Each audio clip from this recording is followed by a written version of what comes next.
मैं मुंह में सिगरेट दबाए उसे तरसी हुई नज़रों से देख रहा था। लड़की थी या हुस्न का पेकार। सफ़ेद यूनिफॉर्म में उसकी दूधिया रंगत, भूरे बाल, बादामी आंखें मेरे दिल में बहुत ही हशर भरपा कर रही थी। जी चाहता था कि उसे अपने सामने बिठाकर बड़ी फुर्सत से देखूं। मैं उसे देखकर हमेशा बेकाबू सा हो जाता था। अपनी नज़रों की रफ़त की छुपा नहीं सकता था। वे शायद मेरी नज़रों से बेचैन होकर जब मुझे देखती तो नज़रें को तसार दुम पर उसके माथे पर बल चढ़ जाते थे। आंखों में नफरत सी भर जाती थी। एक नज़र वे हिचकिचाते से देखकर वहाँ से गुजर जाती और मेरा जी चाहता था कि उसकी इस हरकत पर मैं मुंह तोड़ जवाब दूं कि वे सारी ज़िंदगी मुझे भूल ना पाए। ये अमीर माँ बाप की खूबसूरत बेटियों को पता नहीं अमीर ज़्यादा ही क्यों पसंद आते हैं। मैं एक मोबाइल की दुकान पर मोबाइल रिपेयरिंग का काम करता था। जहाँ मेरी दुकान थी वे मोबाइल का एक छोटी सी मार्केट थी। वहीं सामने अंदर एक बहुत ही अच्छी और महंगी कॉलोनी बनी हुई थी जिसके चारों तरफ की दीवार की गई थी और मेन गेट पर 2 चौकीदार खड़े रहते थे। कॉलोनी के अंदर सिर्फ वही लोग जा सकते थे जो वहाँ के रिहायशी थे। यहाँ उनके आकार बादार हम जैसे लोगों को तो अंदर जाने की इजाज़त ही नहीं थी। अगर किसी को मिलने के लिए जाना भी होता तो उन्हें अपना शिनाख्त कार्ड दिखाना पड़ता था, क्योंकि वहाँ रहने वाले ज़्यादातर बड़े बड़े और IGDG वाकला के बंगले बने हुए थे। यूँ तो वे लड़की ज़्यादातर अपने ड्राइवर के साथ ही कॉलेज आती जाती थी, लेकिन शायद उसे मोबाइल ख़रीदने का बहुत ही शौक़ था। आए रोज़ जब भी कॉलेज से वापस आती तो अपनी गाड़ी रुकवा कर मुस्तकिल दुकानों से मोबाइल देखती, उनकी कीमत पूछकर कभी ख़रीद लेती तो कभी ये छोड़कर वापस चली जाती, या अपना नया मोबाइल वे चंद महीने इस्तेमाल करती और फिर उसे मार्केट में सस्ते दामों बेचकर और पैसे नया मोबाइल ख़रीद कर लेती।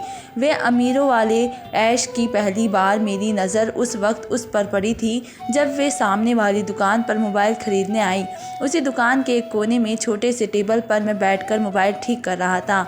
उसे जैसे अंदर आते देखा मैं हिल सा गया था। बेहद खूबसूरत लड़की थी वो। कंधे पर छोटा सा बैग लटका रखा था। कह रही थी कि उसे रियलमी मोबाइल का न्यू वर्ज़न दिखाए।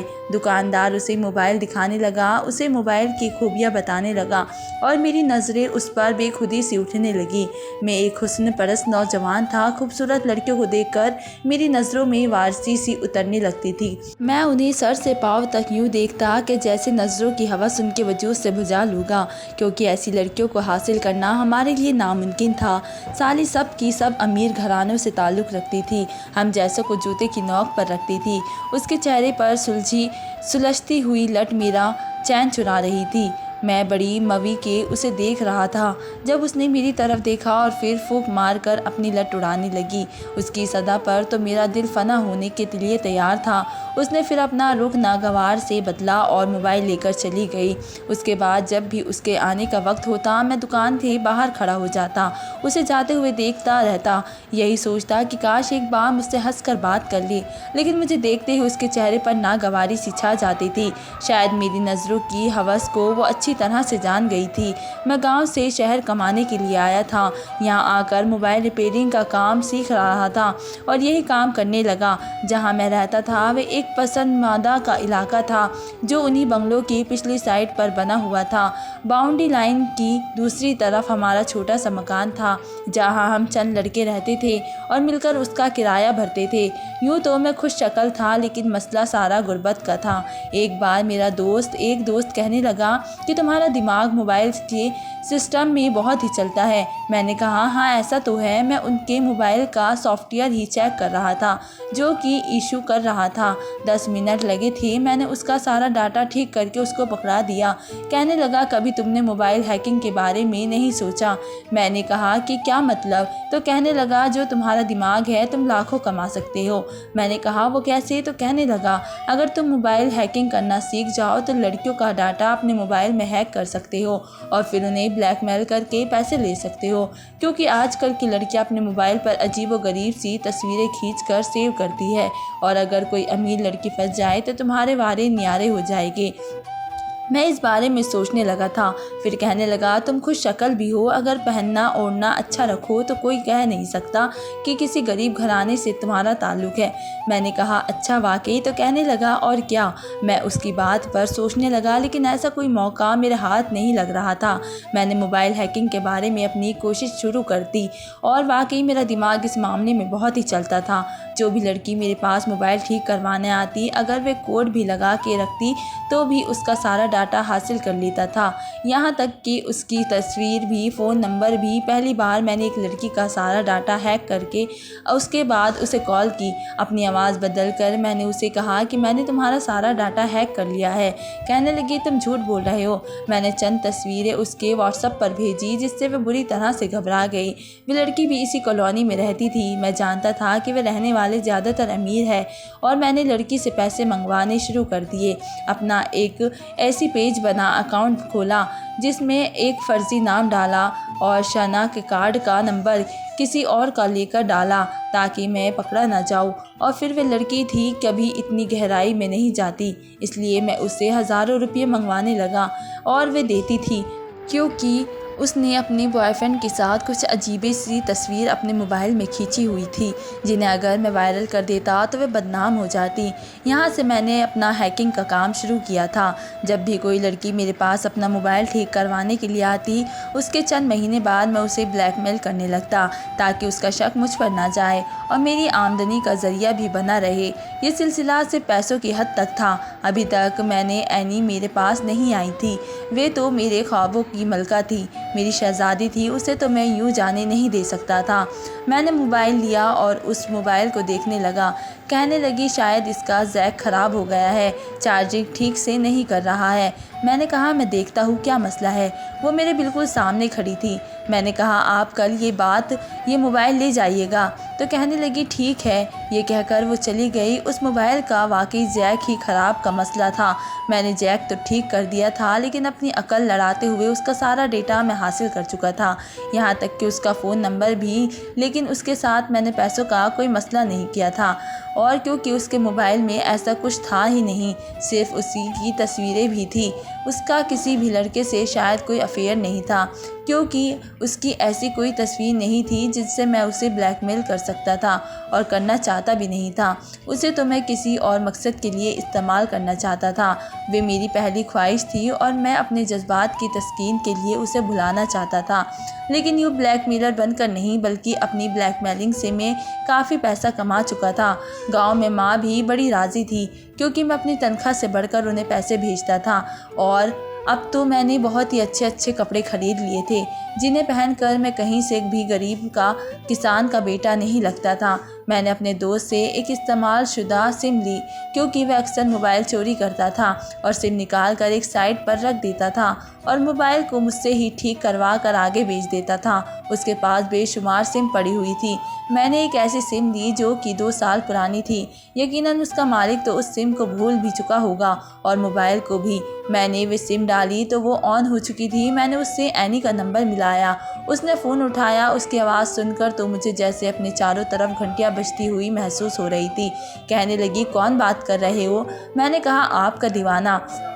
मेरी बात सुनकर कुछ देर तो वो चुप रह गई, फिर उसने फ़ोन काट दिया। मैंने फिर से उसे कॉल की तो कहने लगी, क्या चाहते हो, मैं नंबर ब्लॉक कर दूँ तुम्हारा? मैंने कहा, नहीं नहीं, ये जुल्म मत करना। देखो, ये मत समझना मैंने तुम्हें परेशान करने के लिए कॉल की है। मैं वाकई तुमसे बहुत ही मोहब्बत करता हूँ। मैं तुम्हें देख चुका हूँ, तुम्हें जानता हूँ। ये सुनकर शायद वह थोड़ा घबराई और कहने लगी कि क्या मतलब, कौन हो तुम? मैंने कहा, यही इसी इलाके में रहता हूँ। ये सुनकर वो कहने लगी कि क्या मतलब? मैंने कहा, रोज़ तुम्हें अपनी गली से गुजरता हुआ देखता हूँ। बड़ी मुश्किल से तुम्हारा नंबर हासिल किया है। ये मत समझना मैं कोई आवारा लड़का हूँ, बल्कि मेरा बाप एक बहुत ही बड़ा बिजनेसमैन है। मैंने लड़की से झूठ बोलना शुरू किया। कहने लगी, मुझे बताओ तुम कौन हो? अंकल सलीम के बेटे हो, वो जो बंगला नंबर 4 में रहते हैं? मैंने कहा, नहीं, मैं वो नहीं हूँ। फिर कहने लगी, अंकल नवीद के बेटे हो, जो वो बिग डियर है? मैंने कहा, नहीं, उनका बेटा मैं भी नहीं हूँ। कहने लगी, फिर कौन हो? मैंने कहा इतनी जल्दी तो मैं नहीं बता सकता, लेकिन बहरहाल मेरा बंगला तुम्हारे बंगले से ज़्यादा बड़ा है, खूबसूरत है और मैं तुम्हें सच्चे दिल से चाहता हूँ। मेरी बात सुनकर वह हंसने लगी, कहने लगी पहले अपना तारुफ करवाओ। मैंने कहा इतनी जल्दी नहीं करवाऊँगी, पहले तुम मुझसे वादा करो कि मुझसे दोस्ती करोगी। कुछ वक्त लगा था लेकिन मैं मान गई, मगर मैं उसे अपना असल तारुफ करवाता तो शायद वो मुझे नफ़रत से फ़ोन बंद कर देती, ब्लॉक भी कर देती, लेकिन उसने दोस्ती की हामी भर ली थी। मैं उससे बातें करने लगा, उसे ये कहता कि मैंने तुम्हें फला पार्क में देखा था, क्योंकि मैं उस कॉलोनी में जगह जगह पार्क बने हुए थे। मैं अक्सर मोबाइल ठीक करके घरों तक भी पहुँचा कर आता था, इसलिए उस कॉलोनी की काफ़ी जगहों से वाकिफ़ था। एक बार मैं एक फ़ौजी के घर में उसका मोबाइल देने गया, तभी वहाँ बनी छोटी सी मार्केट के सुपर स्टोर में मैंने उसको देखा। मैं भी वहीं चला गया, वे अपने लिए चीज़ें खरीद रही थी। मैं कोने में खड़ा होकर उसको देखने लगा। उस वक्त उसने स्काई ब्लू कलर का खूबसूरत सा कढ़ाई वाला सूट पहन रखा था, बाल वैसे ही खुले छोड़े हुए थे और बहुत ही प्यारी लग रही थी। रात को जब मैंने उसे फ़ोन किया तो मैंने कहा आज तो तुम आसमान की कोई परी लग रही थी। कहने लगी कि क्या मतलब? मैंने कहा स्काई ब्लू कलर तुम पर बहुत ही जचता है। ये सुनकर वे शायद सोच में पड़ गई थी और कहने लगी तुमने मुझे कहाँ देखा? मैंने कहा तार वाले को तो क़यामत की नज़र रखते हैं, तुम हर वक्त मेरी आंखों के सामने रहती हो। कहने लगी प्लीज़ मुझे बताओ तुमने मुझे कहाँ देखा? मैंने कहा सुपर स्टोर में। ये सुनकर कहने लगी तुम वहाँ थे? मैंने कहा हाँ। तो कहने लगी मैंने तुम्हें नहीं देखा। मैंने कहा तुमने देखा था मुझे तो याद नहीं है। कहने लगी तुमने मुझे देखा था तो मेरे पास क्यों नहीं आए? मैंने कहा इतनी जल्दी नहीं आ सकता और ना ही आऊँगा किसी दिन। कहने लगी अब तो तुम्हें देखने का मेरा दिल भी कर रहा है, प्लीज़ मुझे अपनी एक पिक भेजो, तुम्हें एक बार देखते ही मैं पहचान जाऊँगी। ये बात उसकी सच थी, वो मुझे देखती तो फ़ौरन पहचान जाती। मैंने कहा नहीं ना, इतनी जल्दी नहीं। कहने लगी क्यों नहीं? अगर तुम मुझसे दोस्ती रखना चाहते हो तो फिर मेरे सामने आओ। मैंने कहा आऊँगा ना एक दिन, लेकिन अभी नहीं, प्लीज़ अभी मुझसे ऐसी डिमांड मत करो। वो मुझे बातें करने लगी, लेकिन बार बार मेरा उस कॉलोनी में चक्कर नहीं लग सकता था। चौकीदार पहले मोबाइल के मालिक से फ़ोन पर बात करता था, मेरा बताता था कि एक लड़का मोबाइल देना चाहता है, करीबी मार्केट से आया है। जब वह मोबाइल का मालिक इजाज़त देता था तभी मुझे अंदर जाने की इजाज़त होती थी, लेकिन अब मुझे रोज़ जाना था, उसे कहीं ना कहीं देखना था, उसका हुलिया बताना था, और ताकि वे मेरी मोहब्बत में गिरफ़्तार हो जाए। इसलिए मैंने उस चौकीदार से दोस्ती कर ली। मैं उसको 500 का नोट दिखाता और वह मुझे अंदर जाने देता। मैंने कहा कि यार अंदर जनरल स्टोर पर मेरे वालिद काम करते हैं और बीमार रहते हैं, इसलिए मुझे उनकी दवाई देने के लिए जाना होता है, तुम ये 500 रख लो, मुझे जाने दिया करो। वे मान गया, इसलिए अब हर दूसरे तीसरे दिन मैं अंदर जाने लगा और जाता भी शाम के वक्त था। उस वक्त अक्सर वे लड़की वहाँ पर साइकिलिंग कर रही होती थी और या गार्डन में बातें कर रही होती थी या फिर सड़क पर वॉक कर रही होती थी। काफ़ी औरतें भी घरों से बाहर ही होती थी। मैं उस लड़की के घर को भी देख चुका था। उसके घर के सामने ही पार्क था जहाँ बैठी वह अपनी किसी दोस्त से बातों में मसरूफ़ थी। आज उसने मैरून रंग की कुर्ती पहनी हुई थी, साथ में जीन्स की पैंट पहन रखी थी। मैंने उसे फ़ोन किया, मैंने कहा आज तो तुम गुलाब का फूल लग रही हो। तो कहने लगी कि क्या मतलब, क्या तुम मुझे देख रहे हो? मैंने कहा मैं तो तुम्हें हर वक्त देखता हूँ, आज भी देख रहा हूँ। मुझसे बात करते करते उसने सामने बने बंगलों की तरफ देखना शुरू कर दिया।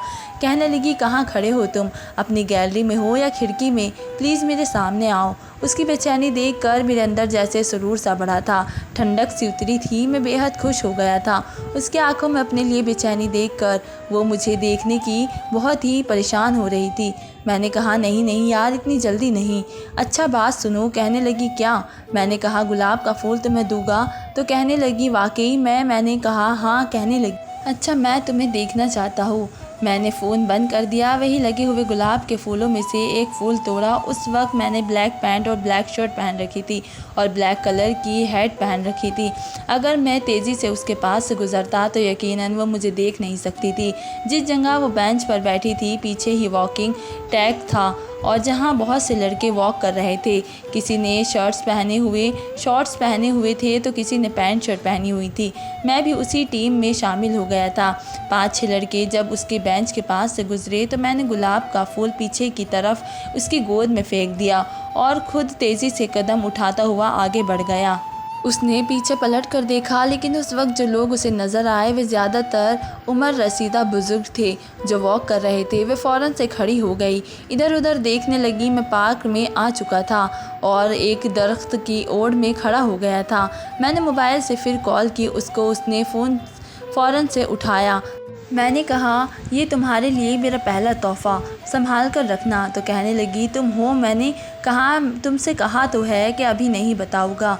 कहने लगी, ये क्या बात है, तुम मुझे बेवकूफ़ बना रहे हो। देखो तुम कहीं बुढ़े तो नहीं हो, कहीं पता चले तुम 60 साल की उम्र के हो और आवाज़ तुम्हारी लड़कों जैसी हो, क्योंकि मुझे तो यहाँ पर सब बड़े बड़े बुज़ुर्ग वॉक करते हुए नज़र आ रहे हैं। साथ ही साथ वे वॉकिंग ट्रैक पर चल रही थी, साथ साथ मुझसे बात कर रही थी और बड़ी तेज़ी से नज़रों से इधर उधर देख रही थी। मैंने कहा, नहीं, मैं तुमसे बस 4 साल बड़ा हूँ। तो कहने लगी, अच्छा चलो अपना नाम ही बता दो। मैंने कहा, मेरा नाम मोहब्बत है। ये सुनकर वे खिलखिला कर हंसने लगी। तो कहने लगी, अपना असल नाम बताओ, माँ बाबा ने भी तो कोई नाम रखा होगा। मैंने कहा, वो तो नाम तुम्हारे लिए ख़ास नहीं। कहने लगी, तो तुम्हें क्या कहकर पुकारा करूँ? मैंने कहा, लव बर्ड कह दिया करो। वे हंसने लगी, कहने लगी, ये भी अच्छा नाम है, तुम्हारा नंबर मैं ऐसे ही नाम से सेव कर लेती हूँ। अब हमारी मोहब्बत का सिलसिला चलने लगा। मैं तो वैसे भी उसकी मोहब्बत में डूबा हुआ था, लेकिन अब वे भी मेरी मोहब्बत का दम भरने लगी थी। मुझसे बहुत ही प्यार भरी बातें करती, कहती, मुझे तुम्हें देखने के लिए मेरी आंखें तरस गई है। प्लीज़ मुझसे और इंतज़ार मत करवाओ, मेरे सामने आ जाओ, मैं तुम्हें देखना चाहती हूँ। उसके बगैर रहना तो मेरे लिए भी मुश्किल था। दूसरी लड़कियों को ब्लैकमेल कर करके मैं उसके लिए कीमती तोहफे खरीदता था और फिर उसके घर भिजवा देता था। उस पर एक छोटा सा कार्ड लगाता था जिस पर लिखा होता था, तुम्हारा लव बर्ड। एक बार वह फ़ोन पर कहने लगी कि मैं भी तुम्हें तोहफ़ा देना चाहती हूँ, तुम अपना पता क्यों नहीं बताते? मैंने कहा, मेरा पता तुम्हारे पास है। कहने लगी कि क्या मतलब, क्या मैं जानती हूँ? मैंने कहा, अपने दिल में झांक कर देखो, मैं तुम्हें वहीं कहीं नज़र आऊँगा। मेरी इस तरह की बातों पर कभी कभी गुस्सा हो जाती थी। कहती थी, तुम बहुत ही बुरे हो, कभी कभी दिल चाहता है तुमसे बात करना छोड़ दूँ। मैंने कहा, ऐसा मत करना, बात नहीं करोगी तो मैं मर जाऊँगा।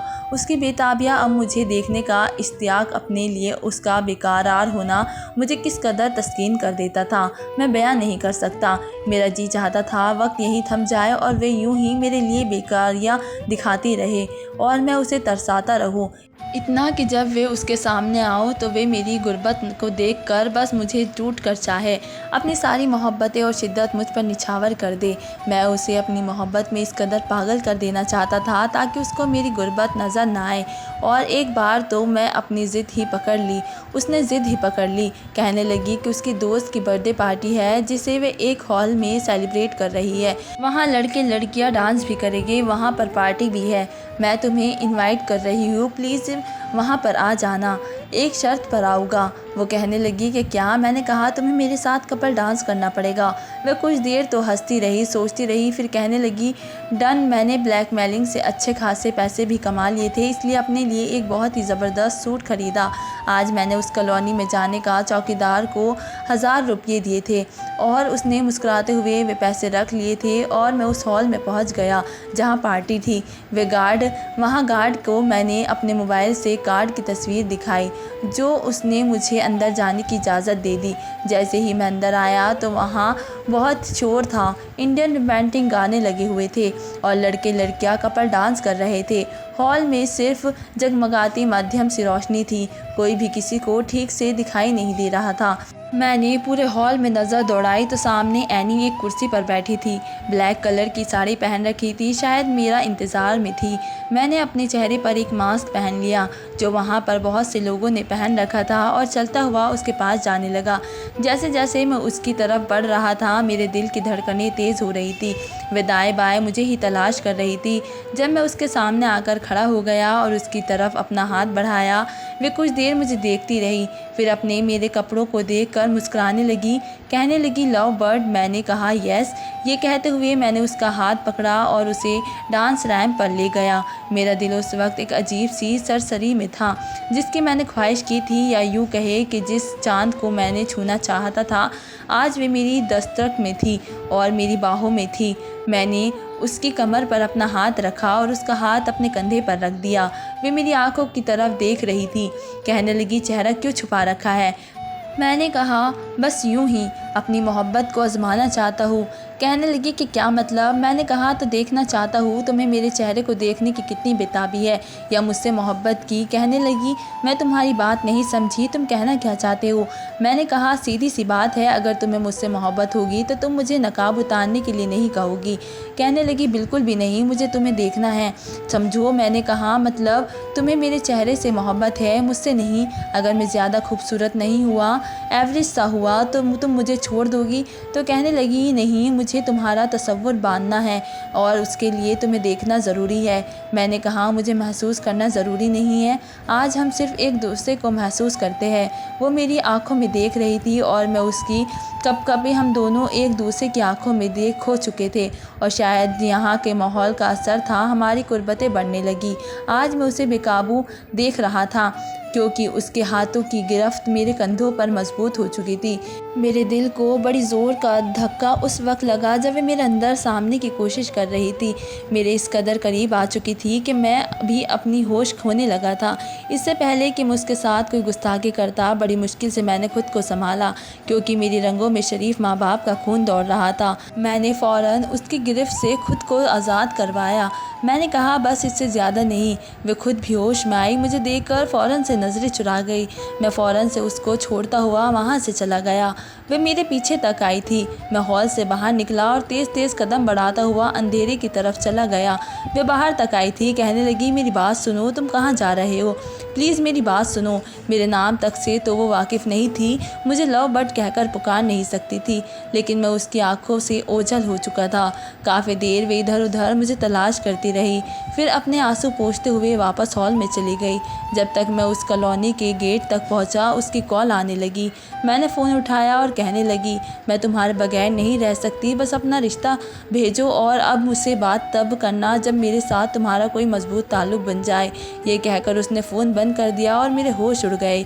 अपने उस छोटे से कमरे में आकर जब मैंने अपनी बिछी हुई टूटी हुई चारपाई पर लेटा तो अपनी औकात मुझे चुभने लगी। किस हैसियत से उसका रिश्ता मांगता, एक मोबाइल रिपेयरिंग की हैसियत से उसका बाप तो मुझे धक्के देकर निकाल देता। मैंने उस लड़की की आंखों में अपने लिए पहले नफ़रत के जज्बात देखे थे। मोहब्बत तो बाद में हुई थी, बल्कि मोहब्बत उसे मेरे नाम से थी, मुझसे नहीं। अब फिर अगर वह मेरी शॉप पर आती तो वैसे ही नफ़रत और हिकारत से मुझे देखती थी, और अगर उसे ये पता चल जाता कि मैं वही लड़का हूँ जो उसे झूठ बोलकर और अपने आप को अमीर ज़्यादा कहकर उससे बात कर रहा हूँ, तो वह तो मुझसे और नफ़रत करती थी और मैं उसकी नफ़रत बर्दाश्त नहीं कर सकता था। पहली बार अपनी हैसियत देखकर मेरा जी चाहा था कि मैं दहाड़े मार कर रोऊं। मैंने उसकी कॉल का कोई जवाब नहीं दिया। सोच रहा था कि चंद दिन उससे बात नहीं करूँगा, देखूँगा वे कब तक मुझसे बात किए बगैर रह सकती है। बात दिल लगी की नहीं है, बल्कि दिल तक पहुँच गई थी। 3 दिन उसकी कॉल नहीं आई, मैंने भी उसको फ़ोन नहीं किया। चौथे दिन में मेरी शॉप पर आई। उसे यूँ अपनी शॉप पर देखकर मेरा दिल धड़कना भूल गया।